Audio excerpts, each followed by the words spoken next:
제가 이제 나이가 들고 사회 경력이 하나하나 쌓이다 보면요. 여러 가지 모임에 속하게 되는 일이 많이 생기게 됩니다. 그리고 그 모임을 여러 개 갖다 보면 직책을 맡게 될 때도 있지요. 그래서 제가 몇 가지 모임에 속해 있고 그리고 총무의 역할을 맡은 모임들도 몇 가지가 있는데 총무의 역할을 수행하면서 그런 임원의 일을 하면서 총무라고 하는 직책의 큰 역할 중에 두 가지가 다음과 같이 나타나게 되는 것을 알게 되었습니다. 첫 번째는 무엇이냐면요. 그 모임의 출납 관리 및 회계입니다. 재정이 나가고 들어오고 회비를 모으고 그 회비를 사용하는 것에 대한 세부적인 기록을 남기는 것이 총무의 주요 역할 중에 하나였고 또 다른 중요한 역할은 무엇이냐 하면요. 회장 유고시 회장의 권한을 대행한다라는 것입니다. 그러니까 회장이 여러 가지 사정으로 인해서 어떠한 특별한 이유로 인해서 그 직책을 수행할 수 없는 상황이 되면요. 총무가 그 역할을 대신 행한다라는 의미이죠.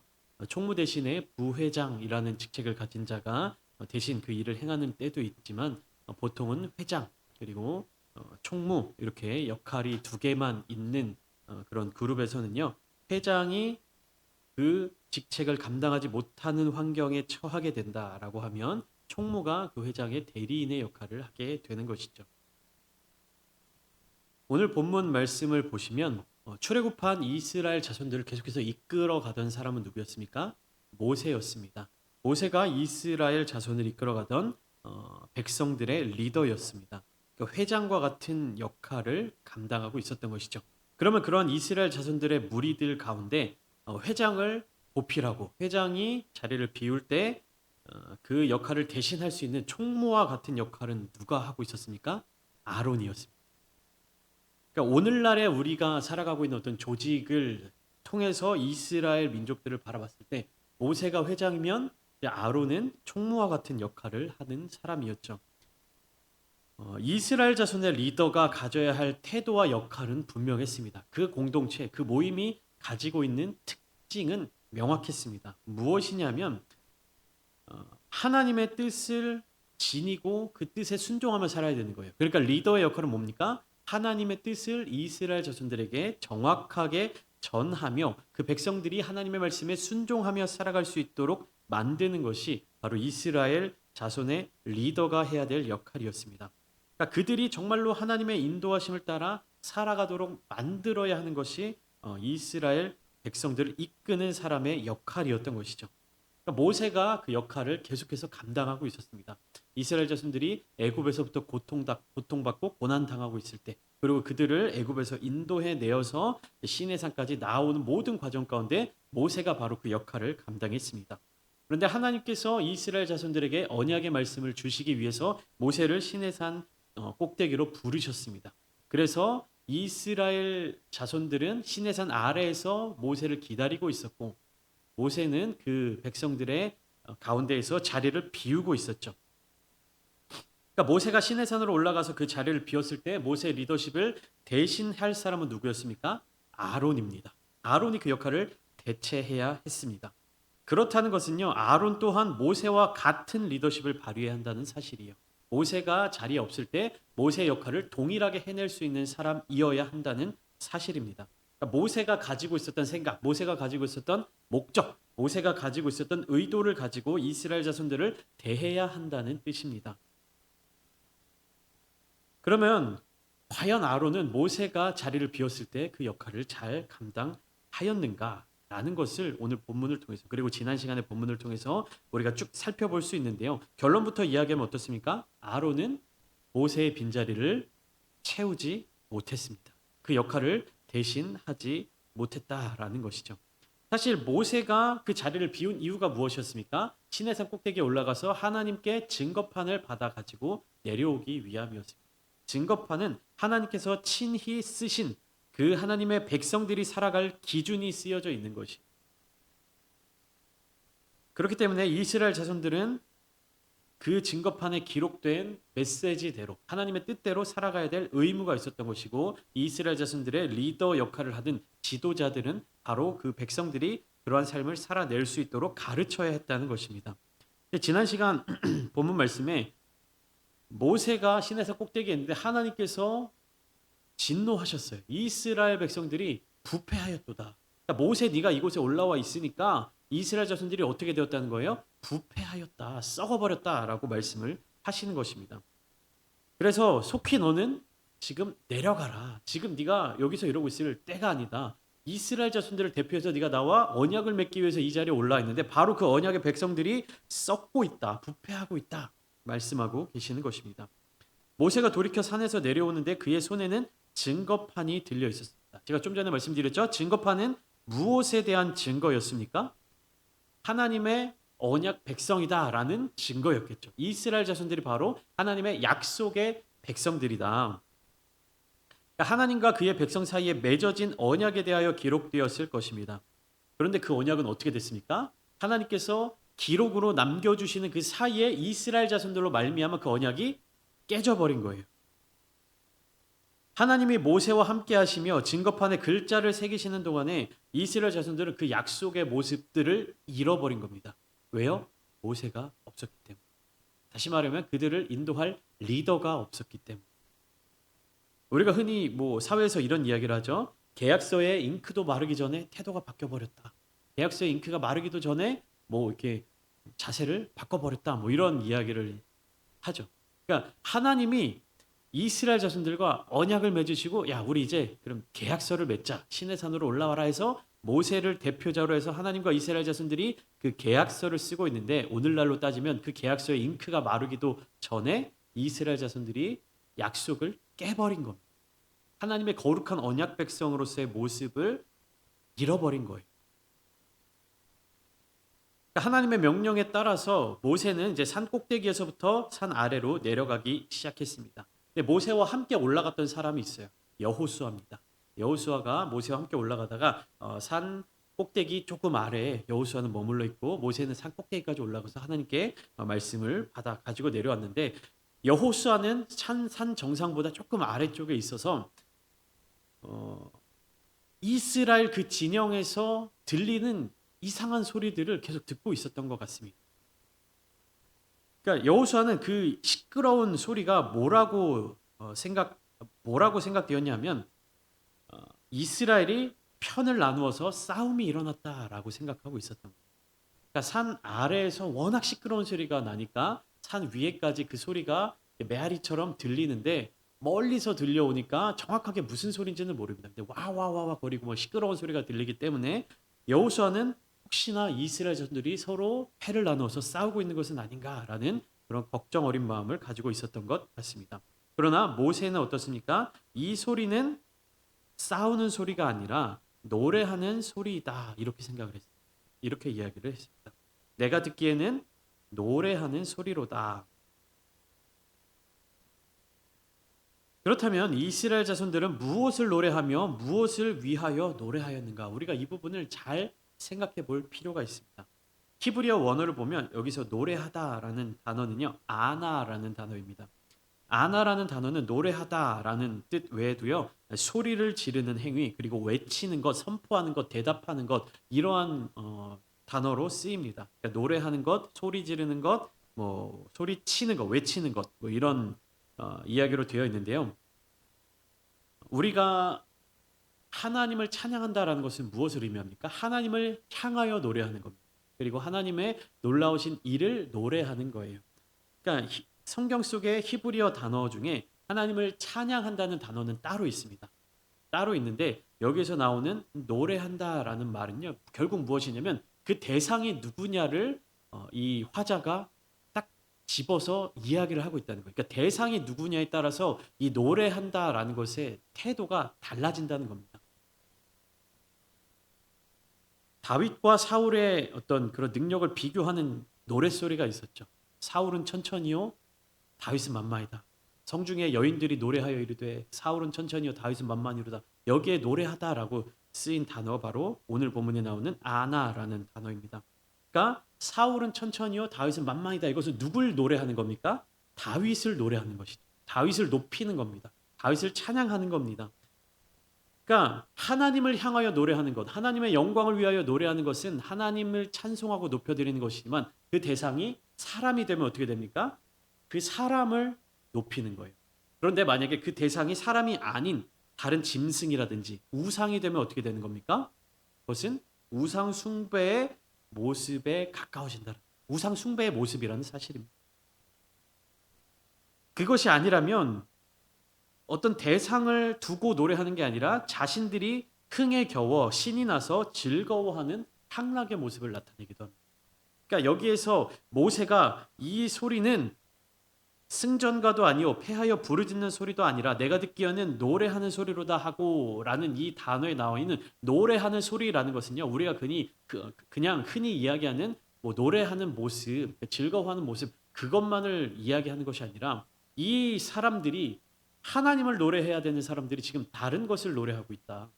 다른 곳에서 즐거움을 갖고 있다. 뭔가 잘못되어 가고 있다라고 이야기를 하고 있는 것입니다. 결국에 이 모든 것들은 무엇입니까? 하나님이 기뻐하지 않으시는 모습. 그렇기 때문에 하나님께서는 모세에게 네 백성이 부패하였도다라고 말씀을 하신 것이죠. 아니나 다를까 모세와 여호수아가 산 아래에 내려오고 나서 그들이 이스라엘 진 가까운 데 다가가면서 발견하게 된 모습이 무엇입니까? 19절과 20절 말씀인데요. 19절 말씀 먼저 한번 보실까요? 함께 읽어볼게요. 시작. 진에 가까이 이르러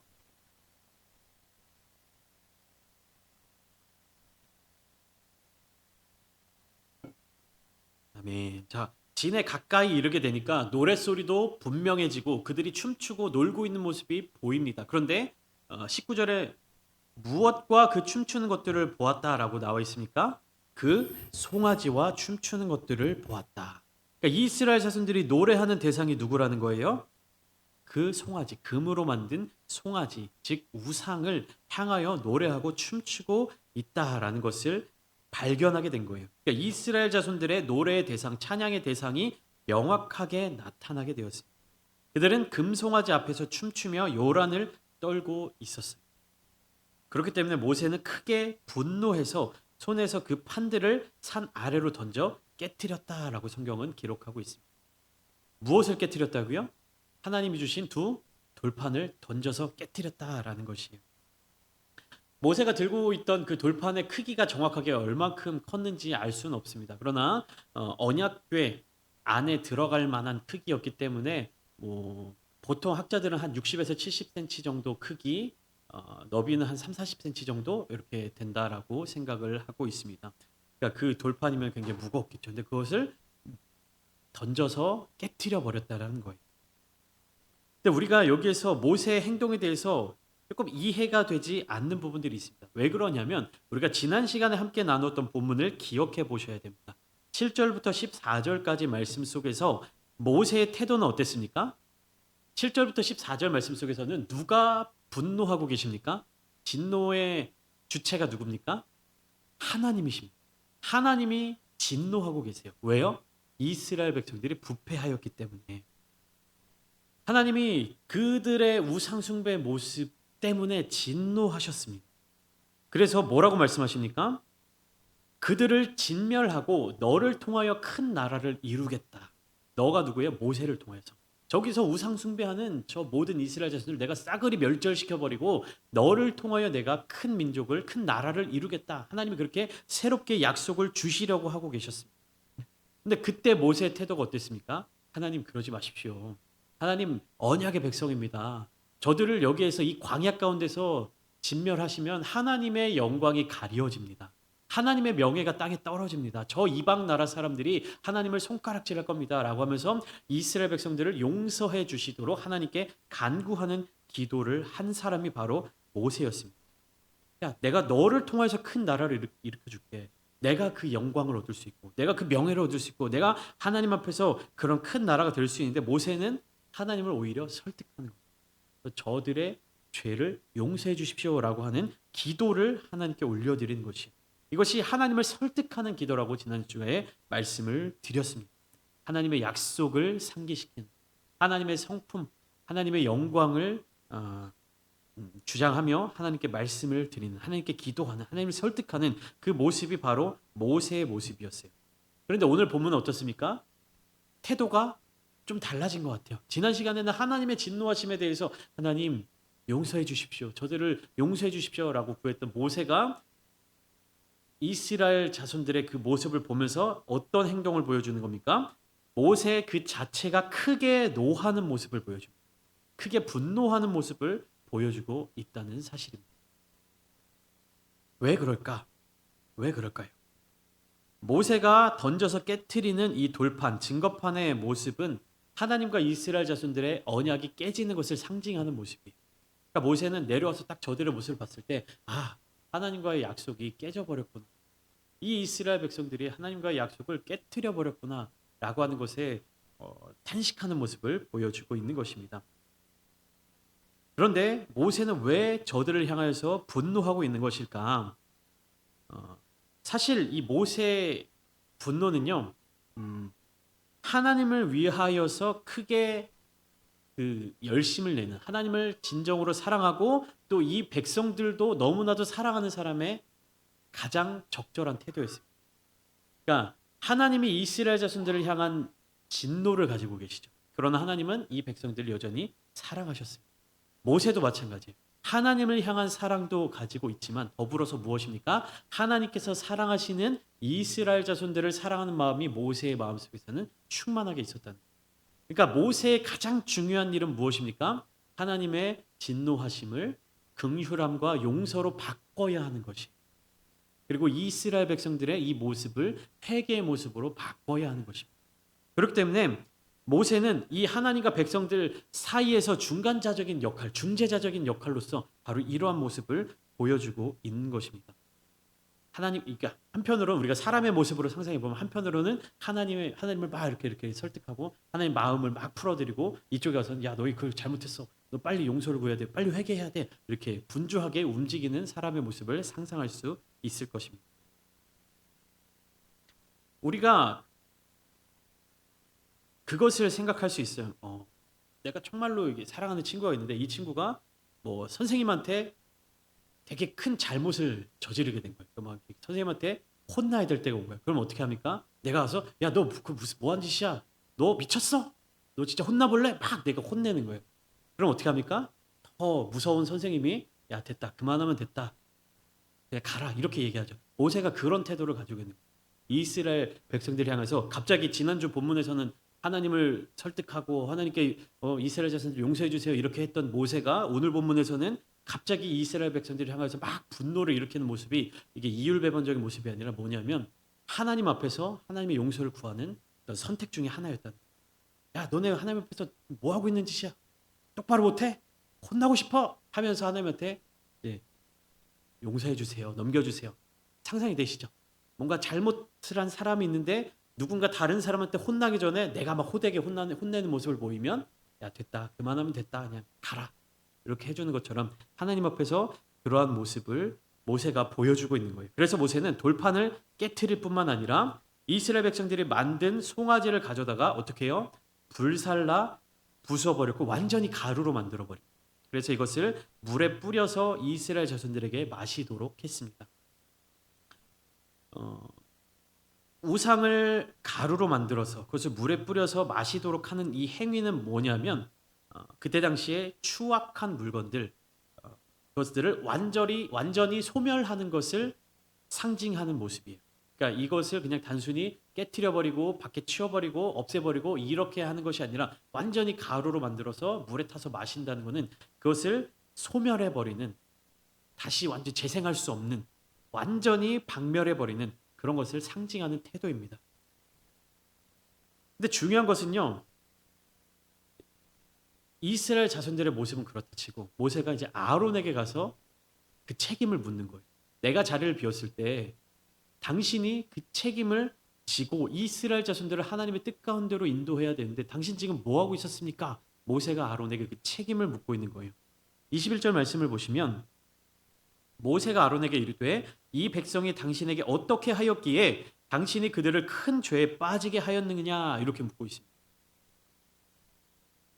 여기서 말하는 큰 죄라는 표현은 굉장히 매우 제한된 범위에서 사용되며 그리고 특별한 의미를 지닌 단어였습니다. 그러니까 이때 당시에 이집트 문헌에서 발굴된 어떤 결혼 계약서 같은 그런 문헌을 보면요. 큰 죄라고 하는 것은 무엇이냐면 항상 간음을 두고 하는 말이었습니다. 간음. 그러니까 남녀간에 결혼 약속하고 다른 사람을 사랑하게 되는 그런 간음. 그러니까 오늘날로 따지면 뭡니까? 바람을 피우는 행위.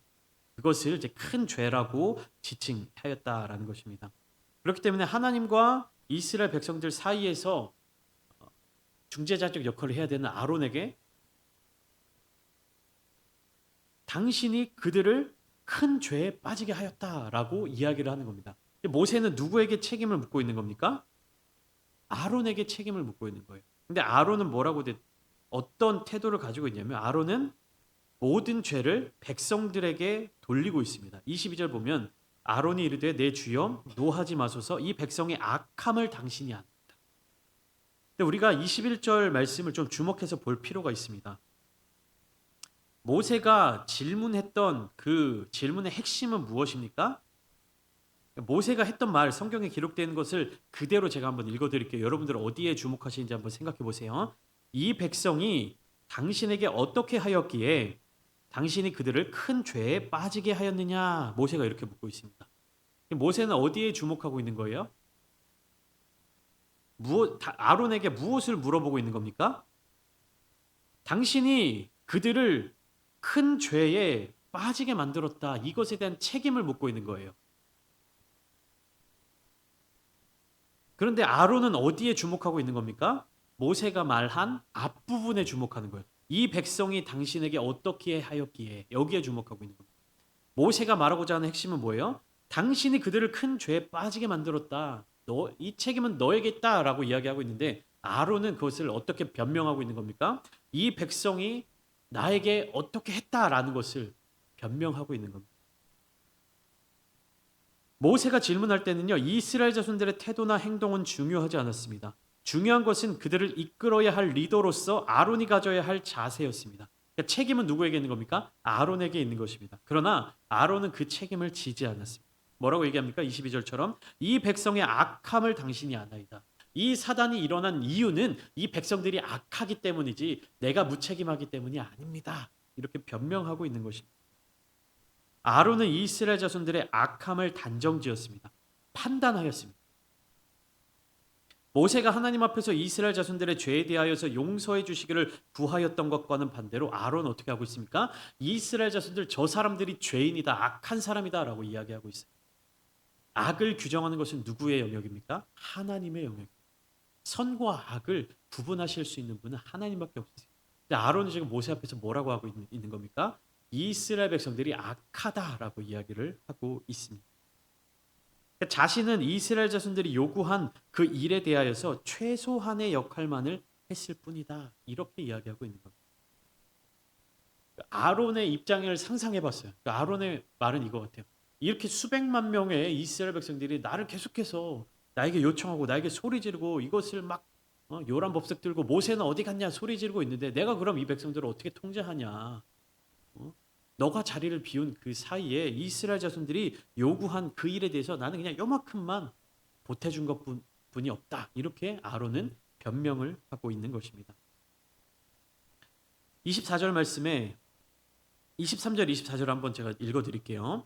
그들이 내게 말하기를 우리를 위하여 우리를 인도할 신을 만들라. 그러니까 이스라엘 백성들이 아론을 찾아와서 우리를 인도할 신을 만들어달라 이렇게 요청했다라는 것을 설명하는 거죠. 이 모세 곧 우리를 애굽 땅에서 인도하여 낸 사람은 어찌 되었는지 알 수 없노라. 여기는 다 이스라엘 자손들이 아론에게 와서 말한 메시지가 맞습니다. 근데 24절이 중요합니다. 24절 보시면 내가 그들에게 이르기를 금이 있는 자는 빼내라 한즉 그들이 그것을 내게로 가져왔기로 내가 불에 던졌더니 이 송아지가 나왔나이다. 이스라엘 자손들에게 금이 있는 자는 가지고 와라 하고 그 모여진 금을 불에다가 던졌더니 어떻게 됐다고요? 송아지가 짠 하고 나타났다라는. 자기는 이 우상을 만드는 일에 그렇게 적극적으로 개입한 적이 없다라고 변명하는 거예요. 그러니까 기적이 일어났다. 금을 모아서 불에 던졌더니 송아지가 짜잔 하고 나타났다. 나는 이 우상을 만드는 일에 그렇게 정성을 들이지 않았다라는 이야기입니다. 근데 우리가 출애굽기 32장 4절 말씀 상반절을 보시면 이렇게 기록되어 있는 것을 함께 나눴습니다. 성경책을 한번 보시면 제가 읽어드릴게요. 32장 4절 말씀입니다. 아론이 그들의 손에서 금고리를 받아 부어서 조각칼로 새겨 송아지 형상을 만드니. 아론이 어떻게 했다고요? 금고리를 다 받아서 그것을 녹여가지고 틀에 부어서 송아지 형상을 만들고 조각칼로 새겼다. 정성을 들여서 만들었다. 기술을 들여서 만들었다라고 기록되어 있습니다. 어떻습니까? 아론은 계속해서 변명만 하고 있어요. 아론은 모세가 자리를 비운 그 이스라엘 백성들의 리더로서 무엇을 행해야 됐습니까? 리더가 그러니까 회장이 부재 중일 때 총무가 그 역할을 감당해야 됐던 것처럼 모세가 자리를 비웠을 때 모세가 했던 역할을 아론이 감당했어야 됩니다. 근데 아론은요 그 일을 행하지 못했습니다. 행하지 않았을 뿐만 아니라 그 일에 대한 책임도 지지 않으려고 했습니다. 아론은 이스라엘의 지도자가 될 자격이 없는 사람이었습니다. 그는 하나님의 기준을 따르기보다는 사람들의 눈치를 살피며 사람들의 비위를 맞추다가 이 같은 죄를 저질렀습니다. 이스라엘 자손들의 리더가 갖춰야 될 가장 중요한 역량이 무엇인지 아십니까? 하나님의 뜻을 명확하게 하는 것. 그리고 하나님의 뜻을 이스라엘 자손들에게 전달하는 것. 그리함으로 말미암아 이스라엘 자손들이 하나님의 뜻대로 살아가도록 만드는 것이 그들의 리더의 역할이었습니다.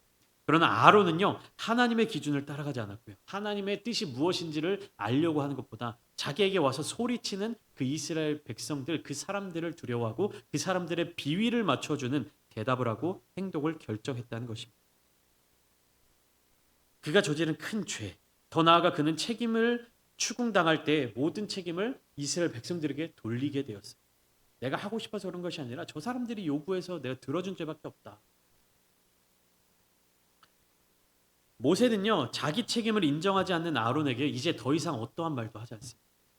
얘기를 해봤자 소용이 없고 더 얘기할 것도 없었기 때문에. 그러면 모세는 아론에게 더 이상 이야기를 하지 않고 무엇을 했을까? 신명기 9장의 말씀을 통해서 알 수 있는 사실은요. 모세는 이때에도 아론을 위해서 기도하였다라는 사실. 아론이 자기 변명에만 급급해 있을 때, 책임지지 않을 때 이스라엘 자손들 온 이스라엘 민족들을 큰 죄악의 구렁텅이로 빠뜨린 후에도 그것에 대한 책임을 지지 않고 있을 때 모세는 아론을 위해서 기도하고 있었다는 거예요. 신명기 9장 20절 말씀 제가 읽어드리고 말씀을 마무리하려고 합니다. 신명기 9장 20절입니다. 여호와께서 또 아론에게 진노하사 그를 멸하려 하셨으므로 내가 그때에도 아론을 위하여 기도하고. 여호와께서 아론에게 진노하셔서 그를 멸하려 하실 때 모세가 무엇을 했다고요? 아론을 위해서 기도했다. 이스라엘 자손들을 심판하시려는, 진멸하시려는 하나님을 설득하는 기도를 했던 모세가 아론을 만나서 아론이 그 죄에 대한 책임을 회피하고 그 추궁을 피하고 도망치고 있을 때 그를 위해서 기도하고 있었다는 것입니다. 바로 이러한 사람이 참된 리더의 모습입니다. 모세는 어떻게 기도했을까요? 아론을 대제사장 삼으신 하나님의 결정을 내세우며 용서를 구했을 것입니다. 시내산에서 모세에게 하나님께서 약속의 말씀을 주실 때 아론과 그의 아들들을 제사장으로 삼고 아론을 대제사장으로 삼으라고 말씀하셨죠. 그가 대제사장의 자격이 있기 때문에 제사장 참아주신 것이 아니죠. 모세는 아마도 그것을 아뢰면서 아론을 위한 기도를 올려드렸을 것입니다. 하나님께서 세우신 대제사장, 하나님께서 용서해 주세요. 하나님의 뜻 가운데로 인도해 주세요. 오직 모세의 중보기도가 아론을 살렸습니다. 하나님께서 죽이고자 하신 바로 그 아론을 모세가 살렸던 것입니다. 하나님께서 진멸하고자 하신 이스라엘 자손들을 모세 한 사람이 구원, 용서를 구했다라는 것입니다. 우리도 때로는 죽을 죄를 저지르고 살아가지만 누군가의 중보기도로 말미암아 살아가고 있지는 않아요. 제가 여러 차례 말씀드렸죠. 함께 모여 기도할 때 나 자신을 위해 기도하는 10사람이 모이는 것이 아니라 다른 9사람을 위해 기도하는 10사람이 모여야 한다. 그것이 교회다. 나만을 살리기 위한 기도는요 변명처럼 될 수밖에 없습니다. 그러나 다른 이를 진정 사랑하는 마음을 가지고 다른 사람들을 정말로 품어주는 마음을 가지고 정말 그 사람을 위한 간절한 기도가 그 생명을 살리는 것입니다. 저는 담임 목회를 하면서 이 부분을 너무나도 많이 느끼고 있습니다. 저를 위한 여러분들의 기도가, 그 눈물의 기도가 저를 살리고 있습니다. 저의 목회 자리 가운데 여러분들의 기도가 아니면 우리가 이곳에 설 수가 없음을 고백합니다. 이런 마음을 가지고 저 또한 여러분들을 위해서 우리 성도님들을 위하여서 간절한 마음으로 기도하고자 합니다. 여러분 함께 기도하는 우리가 되었으면 좋겠습니다. 정말 하나님의 마음에 합한 기도를 하는 리더가 되었으면 좋겠습니다.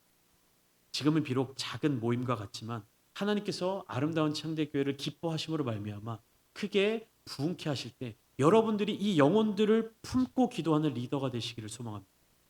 나를 살리고 나만 살고자 하고 나만 살아남으려고 하는 기도를 하는 것이 아니라 여러분 하나님께서 여러분들에게 맡겨주신 그 영혼들을 두고 기도하시는 여러분들이 되시기를 소망합니다. 가족들을 여러분들에게 주셨다면 그 가족들을 위하여서 책임지고 기도하는 여러분들, 직장 동료들, 친구들, 또 여러분들의 마음에 품게 하신 그 귀한 영혼들을 두고 하나님 앞에 간절히 기도하는 자들이 되십시오. 영적인 리더들이 되십시오. 하나님이 기뻐하시는 참된 리더가 되십시오. 하나님을 설득하는 기도, 하나님을 기쁘시게 해드리는 기도를 올려드리십시오. 그리함을 통하여서 진정으로 하나님의 언약의 백성, 하나님이 기뻐하시는 자녀로서의 귀하고 복된 삶을 온전히 누리시는 이 시간 되시기를 예수님의 이름으로 축원합니다.